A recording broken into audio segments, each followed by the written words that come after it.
Hello, আসসালামু আলাইকুম। কেমন আছেন সবাই? এটা হচ্ছে অনেকদিন আগের ভিডিও, শীতের ফার্স্টের দিকের ভিডিও। তো আমার ছেলের ফার্স্ট ট্রেন জার্নি, আমরা হচ্ছে ঢাকা থেকে খুলনার উদ্দেশ্যে রওনা হচ্ছিলাম। আমরা গিয়েছিলাম মেজো আপুর বাসায়, আর সেখান থেকে আমরা সবাই একসাথে খুলনা ব্যাক করছি। আর এই যে সবাই উঠে পড়েছে, আমরা হচ্ছে কেবিন নিয়ে আসছিলাম। আর আমার ছেলে যেহেতু ফার্স্ট ট্রেন জার্নি, তাই ভাবলাম আমি হচ্ছে ক্যাপচার করি, তার জন্য এই ভিডিওটা করা। আর এই যে আমরা হচ্ছে কেবিনে উঠে পড়েছি, আর ডাবল কেবিন ছিল যেহেতু হচ্ছে অন্য ফ্যামিলিও ছিল, তো সবাই আমরা একসাথে অনেক এনজয় করতে করতে আসছি। আর এই যে আমার ছেলে হচ্ছে তার ভাই বোনদের কাছে যাওয়ার জন্য কান্নাকাটি করছিল। ওর বাবা হচ্ছে ওখানে দিয়ে আসছে ওকে, মানে দিয়ে আসছে বলতে ও তো একা একা থাকতেই পারবে না, কারণ ও অনেক চঞ্চল। ওকে একটু টাইমের জন্য ধরে রাখছিল, যেহেতু ফার্স্ট ট্রেন জার্নি, আগে কখনো ট্রেন জার্নি করে নাই, একটু ভয় পাচ্ছিল, কান্নাকাটি করছিল, যার জন্য ওর বাবা হচ্ছে ওকে নিয়ে বাইরে হাঁটাহাঁটি করছিল।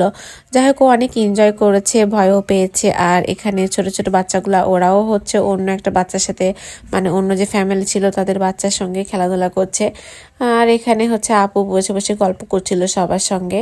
আর এখানে দেখেন আমার ছেলের সাথে তার ফুপু কত সুন্দর করে খেলা করছে। তো আপনাদের কেমন লাগলো ভিডিওটা অবশ্যই জানাবেন। আল্লাহ হাফেজ।